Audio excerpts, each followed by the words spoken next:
بيبدأ فيلم كينجدم اوف هيفن في فرنسا بالتحديد في القرن ال12، وبنشوف واحد اسمه جاك وهو بيدفن مرات اخوه اللي انتحرت من شدة الاكتئاب بسبب موت ابنها في بطنها، وساعتها مش بيحضر جوزها بليان الدفن لانه محبوس بسبب اللي مراته عملته، لان الانتحار يعتبر جريمة. وقبل ما يدفنوها بياخد جاك منها السلسلة اللي في رقبتها وبيروح يتكلم مع قس الكنيسة وبيحرضه انه يعدم اخوه بليان لانه عاوز يستولى على البيت والمحل بتاعه. فبيرفض القس وبيقرر يخرج بليان من السجن لانه احسن حداد في المدينة ومحتاجينه في تجهيزات الكنيسة وكمان عشان يعمل السيوف للجنود. وبالليل بيجتمع الملك مع القادة وفرسان الصليبيين، وبيقول واحد من القادة ان في قائد عربي اسمه صلاح الدين الايوبي قدر يوحد المسلمين والعرب تحت راية الاسلام، ودلوقتي معاه جيش كبير في مصر وبيستعد عشان يحارب الصليبيين ويرجع القدس للعرب. فبيتجاهل الملك كلامه وبيتكلم مع اخوه القائد جودفري وبيسأله عن حداد كويس في المدينة لانه محتاج معدات واسلحة للجيش بتاعه عشان هيسافر القدس. فبيقول له جودفري ان بليان احسن حداد في المدينة، وبيقرر يروح يتكلم معاه عشان يضمه للجيش بتاعهم. وفعلا بيروح يتكلم معاه وبيعترف له انه كان على علاقة بوالدته زمان ولكن ما قدرش يتجوزها لانها كانت من عامة الشعب، وبيطلب منه يسامحه وينضم للجيش بتاعه اللي رايحين القدس عشان يحاربوا مع الصليبيين. ولكن بليان بيرفض بحجة انه مش عاوز يسيب مدينته. فبيقول له جودفري ان ما بقاش في سبب يخليه قاعد في المدينة دي خصوصا بعد ما مراته ماتت. ولما بيمشي بيجي جاك اخو بليان يتكلم معاه وبينصحه انه ينضم لجيش جودفري يمكن ينسى حزنه على موت مراته. فبيفهم بليان ان اخوه بيقول له كده عشان عاوز ياخد بيته والمحل بتاعه، وفجأة بيشوفه لابس السلسلة بتاعت مراته فبيتعصب عليه وبيقتله بالسيف وبيرميه في النار.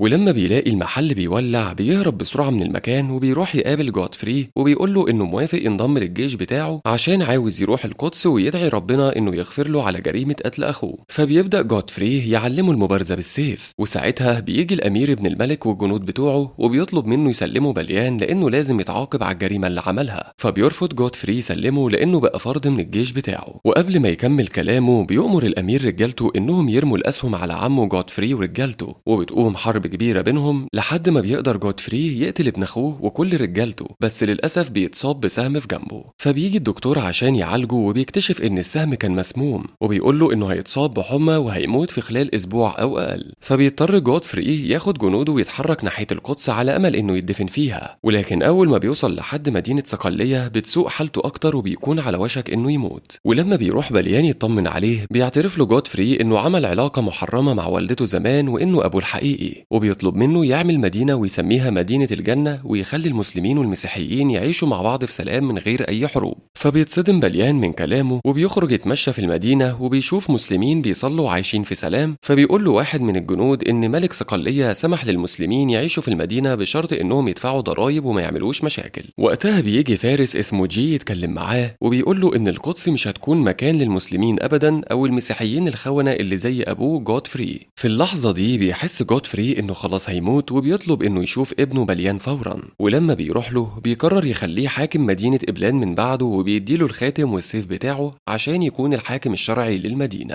وبعدها بيموت وبيتحرك بليان مع الجنود بتوعه في سفينة عشان يوصلوا للقدس، ولكن بتواجههم عواصف شديدة جدا وبتتقلب السفينة في البحر وبتغرق. ولما بيصحى بليان بيلاقي نفسه على الشط وكل الجنود اللي معاه ماتوا. فبيبدأ يمشي ويدور على أي حد يساعده لغاية ما بيلاقي حصان وبيروح عشان ياخده. فبيجي فارس عربي ومعاه الخادم بتاعه وبيقول له سيب الحصان ده بتاعي. فبيرفض بليان وبيقرروا انهم يتبارزوا على الحصان والفايز هو اللي هياخده. وفعلا بتبدأ المبارزة ما بينهم وبيكسب بليان وبيقتل الفارس وبيطلب من الخادم بتاعه يوصله القدس مقابل انه ما يقتلوش. فبيوافق الخادم وبيوصله للقدس، وهناك بيديله بليان الحصان بتاع الفارس اللي قتله وبيسأله عن اسمه. فبيقول له الخادم ان اسمه عماد الدين الأصفهاني وبيشكره عشان عفى عن حياته وبيسيبه يمشي. وبعد شوية بيتمشى بليان في سوق القدس وبيشوفوا مجموعة من جنود ملك الصليبيين وبيلاحظوا السيف الملكي اللي معاه وبيروحوا يسألوه انت مين. فبيقول لهم انه ابن جودفري الوحيد وانه حاكم مدينة إبلان الجديد. فبياخدوه للقصر بتاع والده عشان يرتاح فيه. ولما بينزل ساحة القصر بتيجي واحدة راكبة حصان اسمها سبلة تتكلم معاه وبتكون فاكراه خادم وبتطلب منه يجيب لها مية. فبيديها بليان المية من غير ما يعرفها هو مين. وساعتها بتقول له يبلغ بليان ابن جودفري لما يوصل انها جت زارته وبتسيبه وبتمشي قبل ما يعرفها بنفسه. فبيروح يتكلم مع صاحب والده وبيحاول يعرف منه معلومات كتير عن مدينة إبلان بما انه الحاكم الجديد بتاعها. وبعدها بيخرجوا يتمشوا في المدينة وبيشوفوا مجموعة فرسان من الحملة الصليبية وهم بيتعدموا لأنهم قتلوا قافلة من المسلمين العرب، وكان لازم يتعدموا لأن صلاح الدين الأيوبي عامل هدنة مع ملك الصليبيين مقابل إنه يسيبوا المسلمين يعيشوا في سلام والقدس تكون مكان يعيش فيه كل الديانات. وقتها بيكون تايبيرياس قائد الجيش بيتخانق مع رينو كاهن المعبد لأنه هو اللي أمر الفرسان إنهم يعملوا كده في قافلة المسلمين. وبعدها بيروح يقابل بليان وبيقول له والدك كان صديقي، وبيسأله تعرف إيه عن صلاح الدين؟ فبيقول له بليان إن صلاح الدين قائد جيوش المسلمين وبيملك كل المنطقة اللي حوالين القدس وعنده جيش كبير مكون من 200 ألف جندي عربي، وكل الحروب اللي دخلها كسبها بكل سهولة وقادر يرجع القدس كمان، ولكن هو بيسعى للسلام ومش عاوز يكون في حرب. فبيقطعه تايبيرياس وبيقول له إنه في متعصبين بيكرهوا المسلمين زي جي ورينو، وبسبب أفعالهم ممكن تقوم حرب كبيرة جدا، ولو حصلت هيخسروا فيها لأن صلاح الدين قوي جدا.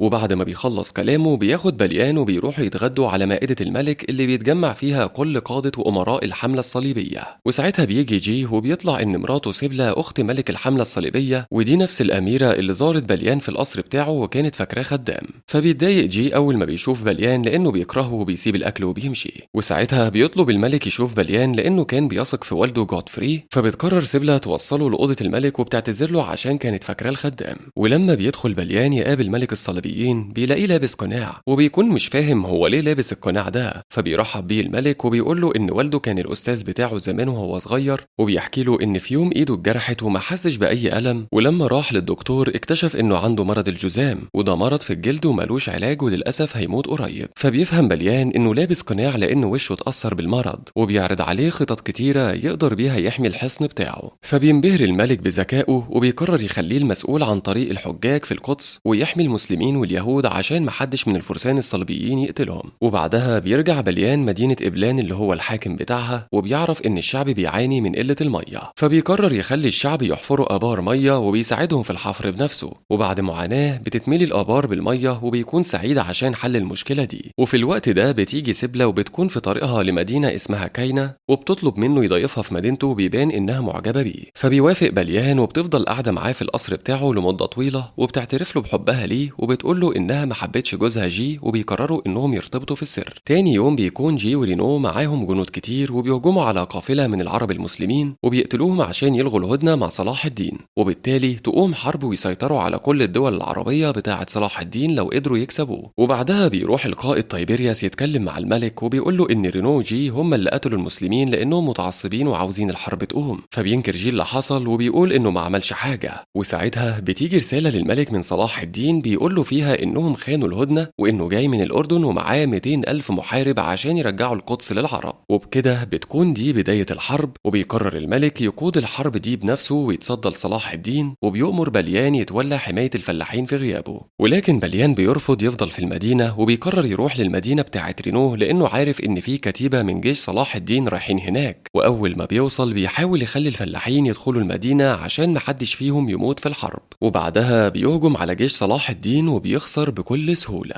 وساعتها بيجي الجنود المسلمين ياخدوه للفارس عماد الدين الأصفهاني اللي قابله في الصحراء، وبيتفاجئ بليان إن عماد الدين مش خادم ولا حاجة وإنه قائد مسلم معروف، والشخص اللي قتله ده في الصحراء كان المساعد بتاعه. وقتها بيوصل ملك الحملة الصليبية لساحة المعركة وبيقابل صلاح الدين الأيوبي قبل بداية الحرب وبيطلب منه تمديد للهدنة، وبيوعده إنه هيعاقب رينو لأنه عارف إنه هو اللي قتل القافلة بتاعة المسلمين. فبيوافق صلاح الدين وبيسحب الجيش بتاعه، ولما بيرجع الملك للقصر بيضرب رينو وبيحكم عليه بالإعدام. وساعتها بيلاحظ جي إن بليان بيبص على مراته سبلة وبيخمن إن في علاقة ما بينهم. ولما بيرجع صلاح الدين لمدينة دمشق بيجي أمير عربي بيسأله عن سبب انسحابه من الحرب، وبيعرفوا إن دي كانت فرصة كويسة ليهم عشان يستعيدوا القدس من تاني والعرب يعيشوا فيها بسلام. فبيقول له صلاح الدين إن جيشه ما كانش جاهز للحرب دي لأنهم كانوا جايين من دمشق والمية اللي معاهم خلصت والجنود بتوعه كانوا مرهقين، وبالتالي لو كانوا بدأوا الحرب دي كانوا يخسروا بكل سهولة. فبيقول له الأمير إنه لو فضل يفكر بالشكل ده مش هيفضل قائد للمسلمين، وهيجيبوا حد مكانه يرجع القدس للعرب وبعدها بيسيبه وبيمشي. وفي الوقت ده بيكون ملك الصليبيين تعبان جدا وعلى وشك إنه يموت بسبب مرض الجذام، فبيؤمر الخادم بتاعه يبلغ الشعب إنه هيتم تتويج ابن أخته ملك للصليبيين لأنه الوريث الشرعي للحكم.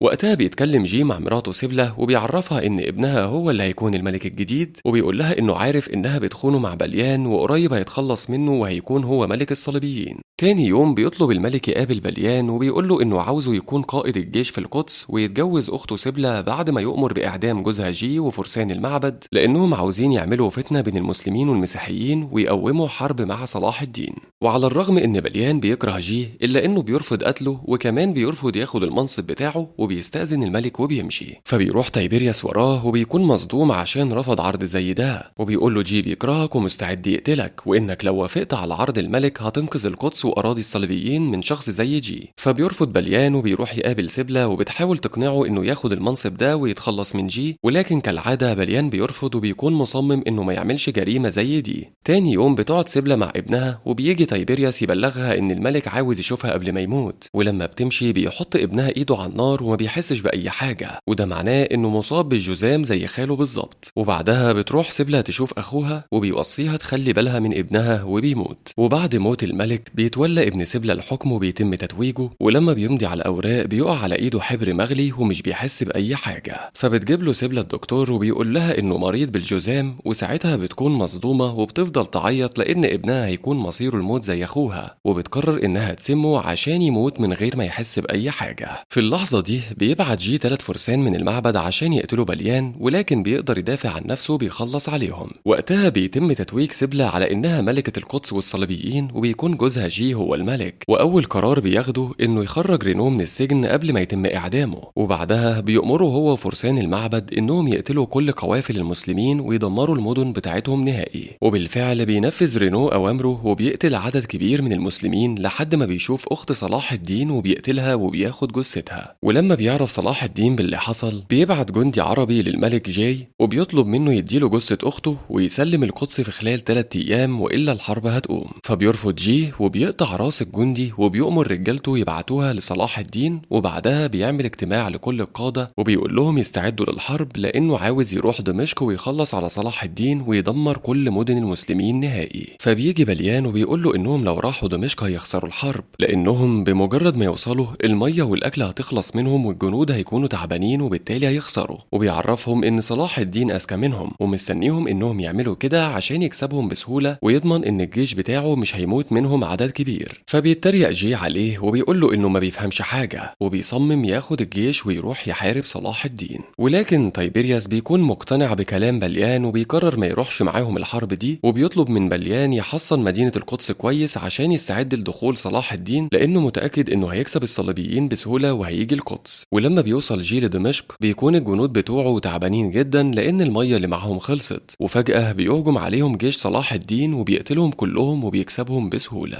وكمان بيتاخد جي ورينو أسرى لصلاح الدين وبيعاملهم بأسلوب كويس مع إنهم بيكرهوه وجايين عشان يخلصوا عليه. فبيقدم كاس مية لجي عشان يشرب، ولكن رينو بياخده منه عشان يشرب هو وبيشتم صلاح الدين وبيوصفه بالعبد. فبيقتلوا صلاح الدين قدام جي عشان يكونوا عبرة ليه، وبيقول له انت اقل من اني اقتلك والقدس هترجع للعرب من تاني. وقتها بيعرض القائد تايبيرياس على بليان انهم يمشوا من القدس ويروحوا قبرص لانهم هيتهزموا هم كمان. فبيرفض بليان وبيعرفه انه هيدافع عن شعبه في القدس، وبيفضل مستني ظهور صلاح الدين لحد ما بيلاقيه جاي ومعاه جيش كبير جدا وصعب ان حد يهزمه. فبيروح يتكلم مع شعبه وبيقول لهم انهم لازم يدافعوا عن القدس، وبيطلب منهم ان اي حد يقدر يشيل سلاح يحارب معاه. وبالليل بتبدأ الحرب، وبيرمي صلاح الدين قذائف نارية على ابواب مدينة القدس عشان يسمح لجيشه انه يقتحم المدينة. وساعتها بيفضل بليان مستني جيش صلاح الدين يجوا المدينة عشان يحسوا بالعطش ويحصل لهم نفس اللي حصل لجيش الحملة الصليبية. ولكن في تاني يوم بيجي جيش صلاح الدين وبيكونوا اقوياء وبيدمروا الدفاعات بتاعت بليان. فبيحاول بليان يشجع جيشه وبيخليهم يدمروا ابراج الاقتحام بتاعت جيش المسلمين. وبيعدي يومين كاملين وبيقدر صلاح الدين يدمر جدار المدينة وبيدخلها بعد ما بيموت عدد كبير بين الجيشين. فبيقابل بليان وبيطلب منه يسلم القدس من غير ما يعرض الناس اللي في المدينة للخطر، ولكن بليان بيرفض وبيقول له انه هيحرق كل الاماكن المقدسة للمسلمين قبل ما يسلمها له. فبيعرفه صلاح الدين انه مش معاه جيش اصلا عشان يعمل كده، وبيقول له انه هيسمح لشعبه انهم يخرجوا من القدس بسلام بما فيهم الملك جي اللي واخده اسير عنده. فبيتصدم بليان من احترام صلاح الدين وبيقول له انت ليه بتعمل كده مع ان الصليبيين لما دخلوا القدس زمان خلصوا على كل المسلمين، وان دي فرصتك عشان تنتقم وتاخد حقك. فبيقول له صلاح الدين ان دين الاسلام ما امرهوش بكده، وانه عاوز كل الناس يعيشوا مع بعض في سلام بدون حروب وقتل. فبيتأثر بليان وبيقرر يسلموا القدس وبيسأله عن قيمة القدس للمسلمين.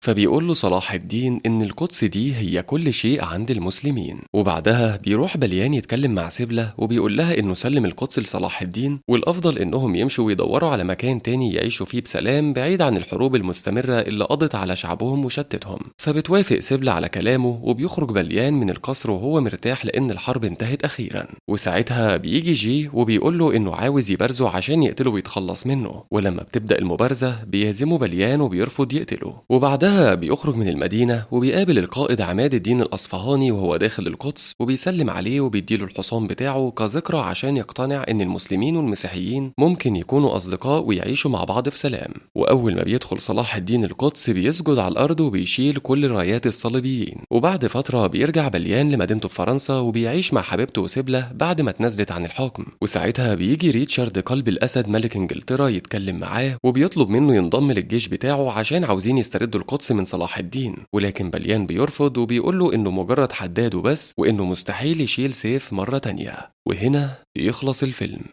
بيبدأ فيلم مليس كارد سنة 1071 مع السلطان المسلم قلب أرسلان حاكم الدولة السلجوقية وحفيد السلطان العظيم أرطغرل اللي وحد صفوف المسلمين. وقتها بيفتكر أرسلان وهو صغير لما والده اداله السيف بتاعه وسلمه الخلافة، وقال له إنه هيواجه مشاكل كتير في حياته لأن أعدائه كتير، ولكن بالإيمان هيكون أقوى منهم بكتير وهيقدر يتغلب عليهم ويكون قائد عظيم. وفعلا بيكبر أرسلان وبيكون واحد من أهم القادة المسلمين في العالم بسبب قوته وشجاعته. وساعتها بنشوفه وهو واقف مع جيشه قدام جيش واحد من الفرسان اللي عملوا عليه انقلاب. فبينزل أرسلان من على حصانه عشان يتفاوض معاه وبيسأله هو عاوز ايه بالظبط. فبيقول له الفارس ده انه عاوز يستولى على الحكم لانه شايف ان أرسلان قائد ضعيف ومش جدير بحكم السلاجقة وبلاد المسلمين. فبيرفض أرسلان وبيقول له انا هديلك كفنك بدل ما تاخد الحكم. وبيقرروا انهم يدخلوا في مبارزة مع بعض واللي هيكسب فيهم هو اللي هيكون الحاكم. وبيبان ان أرسلان قوي جدا لدرجة انه بيخلص على الفارس ده بضربة واحدة من المطرقة بتاعته، وبيستسلم الجيش بتاع الفارس وبيقرروا ينضموا للقائد العظيم أرسلان. بنروح بعدها للإمبراطورية القسطنطينية اللي تحت حكم الصليبيين، وبتكون الإمبراطورية في حالة من الفوضى بسبب موت الإمبراطور. في الوقت ده بيوصل قائد اسمه دوجين وبيخلص على الجنود بسبب إن الإمبراطور قبل ما يموت طرده من المملكة. ولما بيدخل القصر بيحاصروا الجنود وبينحني قدام الملكة يوديكا مرات الإمبراطور عشان يثبت لها ولاءه ليها. بنرجع تاني لأرسلان وهو بيقول لكبار قادة جيشه بإنه قرر يحقق رغبة جده أرطغرل ويحكم بلاد الأناضول اللي الصليبيين عاوزين يحتلوها عشان يرفع فيها راية الإسلام وينشره في العالم كله. ولكن الأهم من كل ده إنه عاوز يستغل ضعف الدولة القسطنطينية ويسيطر عليها. فبيحاول القادة يقنعوه إنه يرجع في قراره لأن الصليبيين جيشهم كبير جدا وهيكون صعب عليه إنه يواجههم. ولكن أرسلان بيكون مصمم على رأيه وعاوز ينشر الإسلام في العالم زي ما أجداده الأبطال كانوا بيعملوا.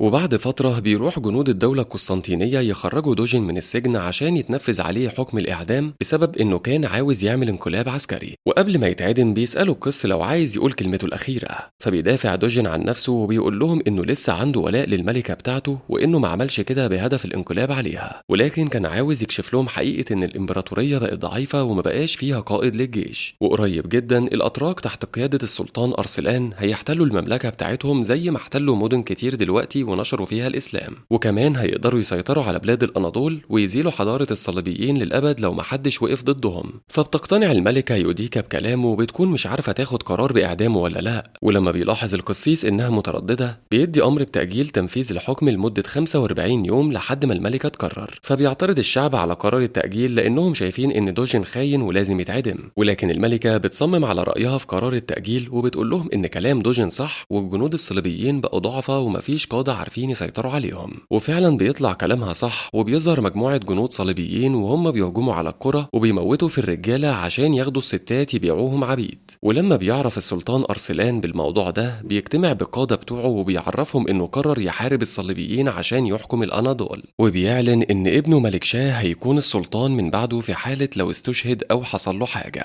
وبعدها بيروح الوزير بتاعه للبيت عشان يودع عيلته قبل ما يروح الحرب مع السلطان أرسلان. فبتعرفه مراته إنه ابنه كبر عاوز يروح معاه للحرب عشان يكون فخور بيه، ولكن الوزير بيرفض عشان خايف عليه، وبيروح يتكلم معاه وبيقول له انت لازم تفضل في القرية وتحمي اهلها في وقت غياب الجيش، وده يعتبر جهاد منه وليه ثواب كبير عند ربنا. وقتها بتكون الملكة يوديكا قاعدة مع القادة والوزراء وبتلاقيهم بيحتفلوا مش مهتمين نهائي بموت الملك ولا بالامبراطورية بتاعتهم اللي بقت ضعيفة، فبتتضايق منهم وبتسيبهم وبتمشي. وساعتها بيكون السلطان أرسلان قدر يحرر قرى ومدن كتير من ظلم الصليبيين، وبيبعت رسالة للملكة يوديكا وبيعرفها ان الجنود بتوعها بينشروا الفساد وبيهجموا على القرى اللي هم المفروض بيحموها عشان يسرقوا الناس، وبيهددها ان الوضع ده لو استمر على كده هيحتل كل الأراضي بتاعتها عشان ينشر السلام اللي بيدعو ليه الإسلام في القرآن الكريم. فبتتعصب الملكة وبتعمل اجتماع لكل القادة الصليبيين وبتقول لهم ان من وقت ما الملك مات جيش الصليبيين بقى ضعيف ومحدش عارف يسيطر عليه، لدرجة انهم بقوا بينهبوا القرى بتاعتهم.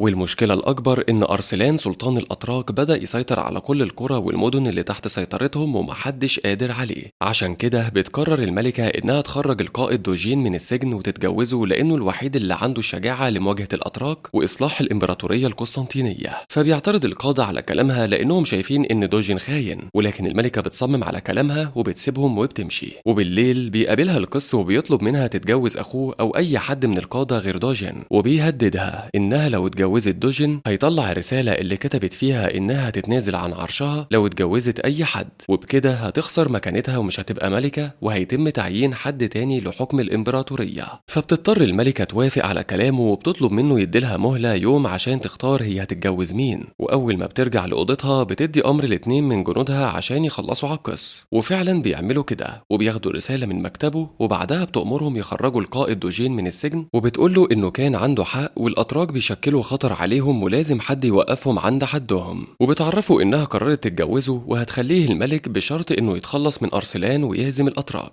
تاني يوم بيهجم قائد من جيش أرسلان على الجنود الصليبيين اللي محتلين القرى، وبيقدر يحرر شعبها، وكمان بيحرر كل الستات اللي الصليبيين كانوا مستعبدينهم. وساعتها بتخرج بنت بتقوله إن الصليبيين موتوا أهلها وبتطلب منه يعلمها القتل بالسيف عشان عاوزة تنتقم لأهلها، فبيديها الخنجر بتاعه وبيقرر ياخدها معاه لجيش الأتراك. في الوقت ده بتتم مراسم جواز دوجين من الملكة يوريكا، وبيتم إعلان إن هو الملك الجديد للإمبراطورية القسطنطينية. وبالليل بيتكلم دوجين مع الملكة وبيعرفها إنه بيجهز نفسه لمعركة كبيرة مع الأتراك عشان يرجع القرى والمدن اللي هم احتلوها، وبعدها بيجيله فارس من المرتزقة وبيعرض عليه يحارب معاه هو وجيشه مقابل 100,000 قطعة ذهبية وحصة من الغنائم اللي هياخدوها من الأتراك لما يكسبوا الحرب. فبيوافق دوجين لأنه محتاج مساعدة في الحرب ضد الأتراك. فبيعترض القادة بتوعه اللي بيكرهوه، ومن ضمنهم القائد جورجس، واللي بيكون شايف إنهم ما ينفعش يثقوا في المرتزقة لأنهم أول ما يحسوا بالخسارة هيتخلوا عنهم. فبيصمم دوجين على كلامه وبيقرر إنه ما يخليش جورجس يجي معاه الحرب، وبيطلب من أنطونيوس المساعد بتاعه إنه يخلص على جورجس لأنه حاسس إنه عاوز يعمل انقلاب عسكري. تاني يوم بيخرج دوجين مع جيشه للقرية اللي مسيطر عليها الأتراك، وبيخلي الجنود بتوعه يضربوا متفجرات لحد ما بيدمروها وبيرجعوها تاني تحت سيطرتهم. ولما بيعرف أرسلان باللي حصل بيتضايق جدا لأنه عمره ما خسر حرب قبل كده ولا حد قدر ياخد قرية واحدة من القرى اللي تحت سيطرته. فبيقترح عليه واحد من القادة إنهم يبعتوا رسالة صلح مع الصليبيين ويعملوا معاهم معاهدة سلام لأنهم خسروا عدد كبير من جنودهم. فبيتعصب أرسلان أكتر وبيقول له إنه مش هيستسلم ومفيش حد هيوقفه عن نشره للإسلام. وبعد 20 يوم بيبعت له دوجين واحد من جنوده ومعاه رسالة ليه، وقبل ما أرسلان يقرأ الرسالة بيلاحظ خيال الجندي بره الخيمة وهو بيطلع خنجر عشان يخلص عليه. فبيطلع أرسلان سيفه وبيموته، وبيستنتج إن دوجين بعت الجندي ده عشان يخلص عليه وإنه ناوي يهجم على قرى المسلمين. فبيقرر إنه يخرج يحارب بنفسه جيش الصليبيين على الرغم إن عددهم 150,000 على عكس جيش الأتراك المسلمين اللي بيكون عددهم 30,000 بس. في الوقت ده بيوصل دوجين مع جيشه للمملكة وهو فخور بنفسه عشان رجع قرى كتير الأتراك كانوا واخدينها، وبيروح يعرف الملكة يوريكا باللي هو عمله، فبتقوله إنها فخورة بيه ودلوقتي اتأكدت إن اختيارها صح ويقدر يخلص على أرسلان. تاني يوم بيجهز دوجين الجيش بتاعه وبيديلهم أمر يخلصوا على أي حد يقف في طريقهم، وبعدها يتحركوا عشان يهجموا على قرى المسلمين. وبعد 30 يوم بيتعب الجيش وبيتكلم معاه أنطونيوس المساعد بتاعه وبيطلب منه يسيب الجنود يستريحوا شوية لأنهم بقالهم 30 يوم ماشيين من غير راحة. فبيوافق دوجين وبيأمره يخلص على القائد جورجس عشان يضمن إن محدش هيعمل عليه انقلاب، وفعلا بيخلص عليه وبيكمل دوجين طريقه وبيهجم على قرى المسلمين. وساعتها بيكون أرسلان بيصلي في الخيمة بتاعته وبيدعي ربنا إنه ينصره في المعركة ويرفع راية راية الإسلام في كل مكان. فبيجي القائد بتاعه يعرفه إن في محاربين كتير قرروا ينضموا للجيش بتاعه، فبيفرح أرسلان وبيقرر يعمل هجوم مفاجئ على جنود دوجن اللي محتلين القرى عشان يضعف من عزيمة جيش الصليبيين. وفعلا بيهجم الأتراك على الصليبيين وبيخلصوا على 100 جندي بكل سهولة. ولما بيوصل الخبر لدوجن بيقرر إنه يخلص على 100 أسير تركي عشان يقوي عزيمة الجيش بتاعه. تاني يوم بيكون أرسلان مع قائد الجيش وبيخططوا للحرب، وساعتها بيكتشف الوزير إن ابنه انضم للجيش من وراه وبيتدرب مع الجنود وبيتعصب عليه عشان ما سمعش كلامه. ولكن بعدها بيهدى لأنه شايف إن ابنه شاب شجاع وعاوز يحارب في سبيل الله ويرفع راية الإسلام ويموت شهيد. وفي يوم الحرب بيصلي أرسلان بالجيش بتاعه زي ما كان الرسول صلى الله عليه وسلم بيعمل كده قبل ما يدخل في أي غزوة. وبعد ما بيخلص بيرفض يهجم على جيش الصليبيين وبيبان إنه عنده خطة محكمة للفوز في الحرب. فبيستغرب دوجن لأن أرسلان ما هجمش عليه، وبيعدي أول يوم من غير ما يحصل أي هجوم. وتاني يوم بيلاحظ دوجن إن أرسلان برضه ما هجمش عليهم، فبيقرر يخلي الجنود بتوعه يرجعوا شوية عن مراكزهم عشان يرتاحوا. ولكن أرسلان بيكون مخطط لده من البداية، وبيخلي فصيلة من الجنود بتوعه يهجموا على الصليبيين من ورا. فبيتحرك كل الصليبيين لقدام عشان يحاربوا جيش أرسلان، ولكن بيتفاجئوا إن أرسلان عامل لهم فخ وحاطط جنود في المقدمة وبيضربوا عليهم سهام وبيموتوهم. وبعدها بيهجم أرسلان وجنوده على الصليبيين وبيخلص على أي حد بيجي في طريقه، لحد ما بيشوف قدامه فارس المرتزقة اللي بيحارب مع الصليبيين. فبيتصدم الفارس وبيفتكر أرسلان لما هجم عليه في خيمته وهدده إنه هيخلص عليه لو شافه في الحرب. فبيقرر الفارس إنه يحارب مع أرسلان وبيرفع العلم للجنود بتوعه عشان يحاربوا الصليبيين. وبكده بيضعف جيش الصليبيين وبيحارب جيش الأتراك بكل شجاعة وقوة، على الرغم إن عددهم أقل من الصليبيين بكتير. وساعتها بيتفاجئ الوزير إن ابنه اتضرب بسهم وبيموت شهيد زي ما كان بيتمنى، فبيحس الوزير بالفخر على الرغم من إنه حزين على فراق ابنه. وساعتها بيكون القائد المسلم أفشين في قتال مع أنطونيوس وبيفضل يضرب فيه، وبعدها بيضرب جندي تاني، فبيستغل أنطونيوس الفرصة وبيكون عاوز يغدر بيه ويموته من ظهره. ولكن البنت اللي أفشين أنقذها بتضرب سهم على أنطونيوس وبتخلص عليه، وبتكون مبسوطة عشان أنقذت أفشين وردت له الجميل. وقتها بتبدأ المبارزة بين أرسلان ودوجن، وبيكون أرسلان قوي جدا لدرجة إنه بيهزمه بكل سهولة، وكمان بيديله السيف بتاعه عشان يكمل مبارزة. ولكن دوجن بيخسر مرة تانية وبيرفض أرسلان يخلص عليه. وأخيرا بينتصر في الحرب وبيقول لدوجن إنه هيسيبه يمشي هو والأسرى اللي أخدهم من جيشه بشرط إنه يدفع تعويض عن الجنود المسلمين اللي ماتوا. فبيستغرب دوجن إن أرسلان بيعامله بطريقة كويسة وبيسأله ليه ما خلصش عليه. فبيرد أرسلان عليه بسؤال تاني وبيقول له أنت لو مكاني وفزت في الحرب كنت هتعمل إيه؟ فبيقول له دوجن إنه كان هيخلص عليه فورا. وقبل ما يكمل كلامه بيقطع أرسلان وبيقول له إن دي مش أخلاق المسلمين. وبكده يكون السلطان أرسلان قدر يحقق حلمه بإنه يفتح بلاد الأناضول وينشر فيها الإسلام، واتسمت المعركة دي باسم مليسكارد. وهنا بيخلص الفيلم. بيبدأ فيلم الفاتح في عهد رسول الله صلى الله عليه وسلم وهو بيبشر الصحابي أبا أيوب بفتح القسطنطينية. وبتعدي الأيام والسنين لحد ما بيتولى الحكم السلطان المسلم العظيم محمد الفاتح بعد وفاة والده السلطان مراد الثاني. وبنشوفه وهو بيتكلم مع مستشارين والده واللي كانوا السبب في عزله عن الحكم من 5 سنين، وعلى الرغم من اللي هم عملوه فيه بيقرر يخليهم في مناصبهم. وبيعلن إن خليل باشا مستشار والده السابق هيكون هو كبير المستشارين بسبب خبرته وذكائه. وبنعرف ان محمد الفاتح كان السلطان من وهو عنده 12 سنة، ولكن في سن 17 خليل باشا ضغط على والده لحد ما خلاه يعزله من منصبه ويخليه هو الحاكم مكانه، لان محمد الفاتح وقتها كان لسه صغير ومش هيقدر يتغلب على الصليبيين اللي بيهددوا المملكة. في الوقت ده بتوصل اخبار موت السلطان مراد الثاني للقسطنطينية، وبيفرح الامبراطور هو وكبار المستشارين لما بيعرفوا ان محمد الفاتح هو اللي هيكون السلطان، لانهم معتقدين ان محمد الفاتح سلطان ضعيف عشان اتعزل قبل كده من الحكم، وبالتالي مش هيشكل خطر عليهم وهيقدروا يهزموه بسهولة. فبيقرروا انهم يتعاونوا مع الامير أورخان عم محمد الفاتح اللي خان السلطان مراد قبل كده وهرب لمدينة بيزنطة عشان يساعدهم يتخلصوا من محمد الفاتح تماما. فبيعترض واحد من المستشارين اسمه الدوق نوتاريس وبيوضح لهم ان محمد الفاتح مش ضعيف زي ما هم فاكرين، لانه درس الهندسة عشان يدمر دفاعاتهم وكمان اتعلم لغتهم عشان يفهم هم بيفكروا ازاي. فبيتجاهل الامبراطور كلامه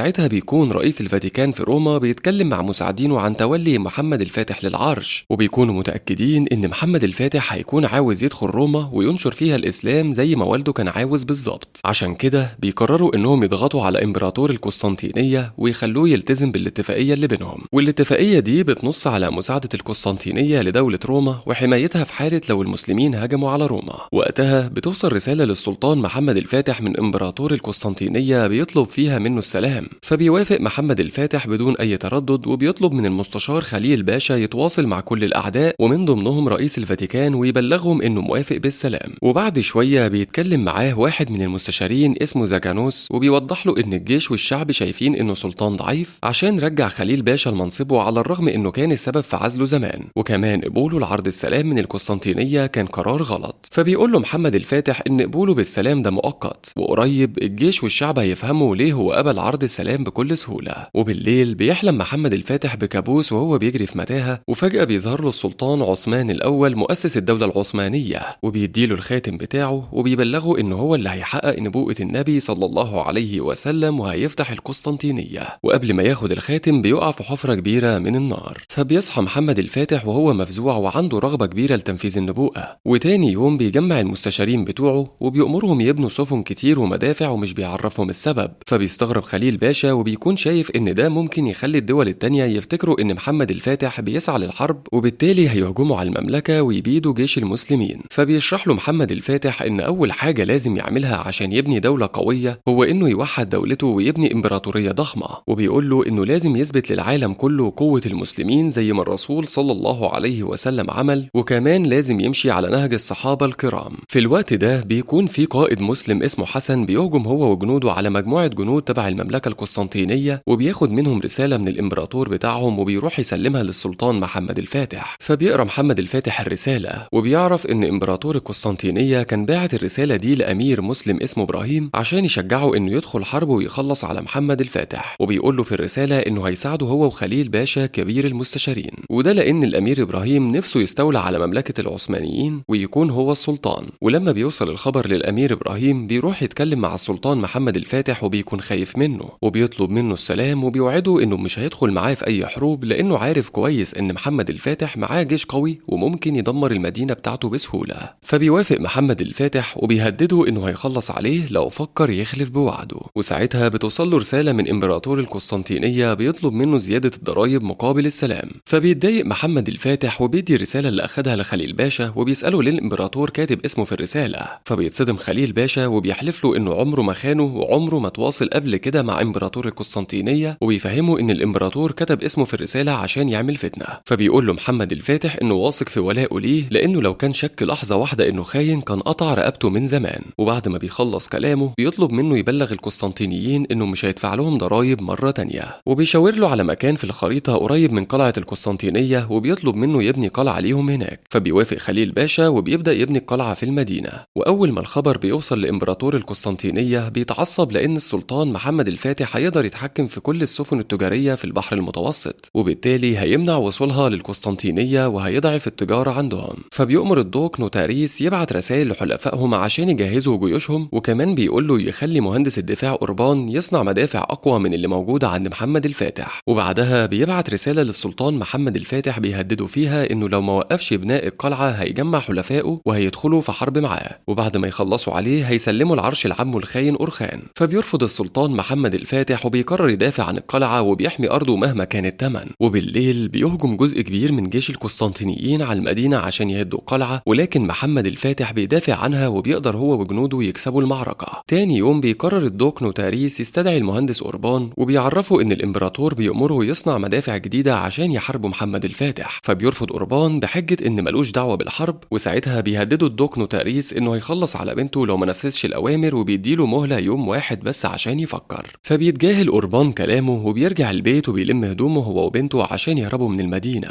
ولكن بيوصل جنود الدوق عشان يقبضوا عليهم. فبيجي القائد المسلم حسن وبيخلص عليهم وبيعرف المهندس أوربان إن السلطان محمد الفاتح عايز يقابله. ولما بيوصل الخبر لإمبراطور القسطنطينية بيأمر الدوق إنه يخلص على أوربان قبل ما يبني المدافع للمسلمين. بنرجع تاني للقائد حسن وهو بيتكلم مع إيرا بنت المهندس أوربان وبيعرف منها إنها بنته بالتبني، وده لأن الصليبيين هجموا على قريتها وهي صغيرة وحرقوا كل كل المسلمين اللي هناك ومن ضمنهم أهلها. وساعتها الصليبيين باعوها في سوق العبيد، ولحسن حظها المهندس أوربان هو اللي اشتراها وعاملها زي ما تكون بنته بالظبط، وبتقول له إنها قررت تساعد السلطان محمد الفاتح في صناعة المدافع هي ووالدها أوربان عشان تنتقم من القسطنطينيين اللي هم تحت راية الصليبيين أصلا. ولما بيقابلها السلطان هي ووالدها بيطلب منه يصنعوا مدافع قوية، وبيكلف القائد حسن إنه يحميهم. وبعد سنة بيتم بناء القلعة اللي السلطان محمد الفاتح أمر ببنائها، وبيعدي من قدامها سفينة تجارية رايحة للقسطنطينية، فبيطلب جنود السلطان من طاقم السفينة إنهم يقفوا، ولكن الطاقم بيرفض وبيضطر الجنود إنهم يضربوا عليهم نار وبيغرقوا السفينة.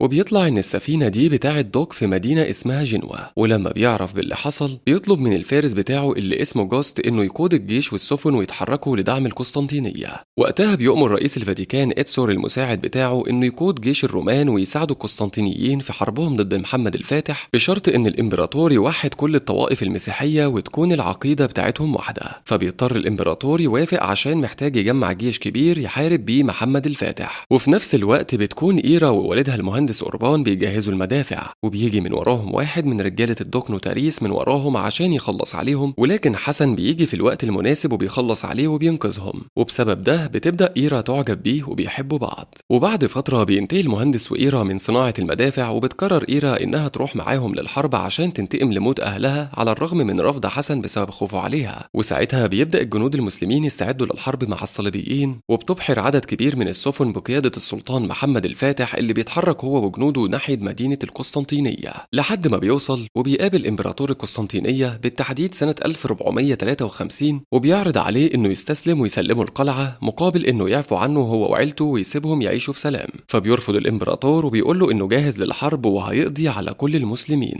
وساعتها بيؤمر محمد الفاتح جنوده بإنهم يصوبوا المدافع على أسوار القلعة، وبيخلي الرماه يصوبوا الأسهم، وبيتصاب عدد كبير من جنود القسطنطينية.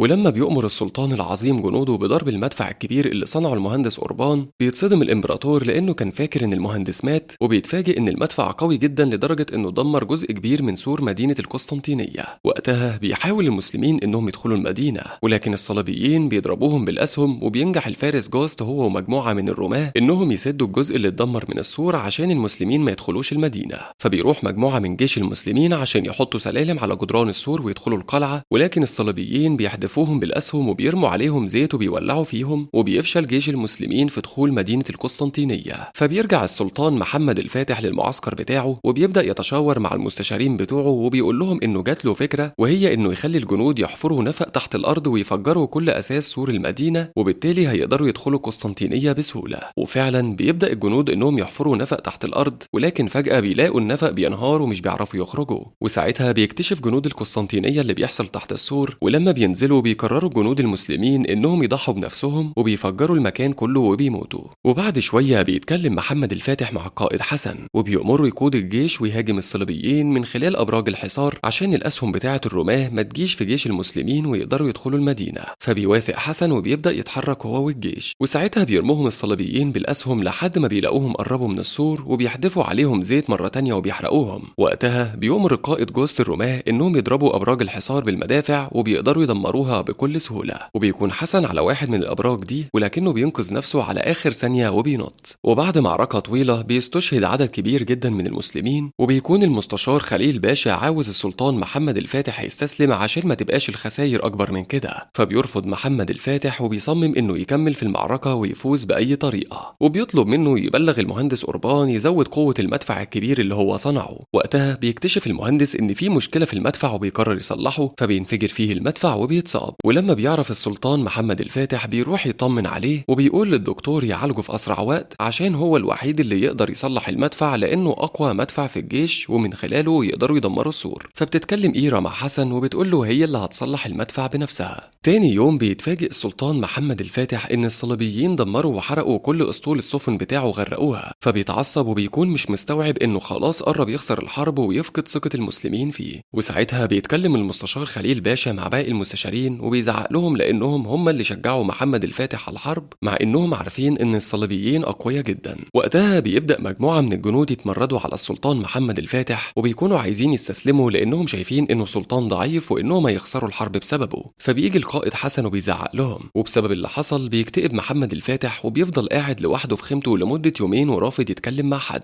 فبيروح الشيخ اللي كان بيعلمه وهو صغير يطمن عليه وبيشجعه إنه يكمل في الحرب وما يستسلمش، لأن المسلمين عمرهم ما استسلموا من أيام الرسول صلى الله عليه وسلم. فبيقتنع محمد الفاتح بكلامه وبيقرر إنه يكمل الحرب ويكسبها بأي تمن. وفي يوم 29 مايو سنة 1453 بيصلي محمد الفاتح بجنوده قبل المعركة، وبعدها بيتحرك مع جنوده وبينجحوا في تفجير سور المدينة وبيقتحموها، وبيقاتل جيش المسلمين بكل قوتهم، ومن ضمنهم القائد حسن اللي بيروح يحارب جوست قائد الصليبيين. فبيقول له جوست أنا هخلص عليك ومحدش هيفتكرك نهائي. فبيقطعه حسن وبيقول له إن المسلمين مستحيل ينسوا شهدائهم مهما حصل، وبعدها بيخلص عليه وبياخد راية العثمانيين وبيطلع فوق البرج عشان يرفعها وبيعلن فوز المسلمين في المعركة. ولكن للأسف الصليبيين بيحدفوا عليه أسهم كتير وبيكون على وشك إنه يموت، فبيشيل راية الصليبيين وبيحط راية العثمانيين، وبيموت البطل حسن طوبال شهيد بعد ما كان ليه دور كبير في فتح القسطنطينية. وبكده يكون المسلمين انتصروا في الحرب بقيادة السلطان العظيم محمد الفاتح اللي بيدخل القسطنطينية وبيطمن أهلها بإنه هيسيبهم يعيشوا في سلام.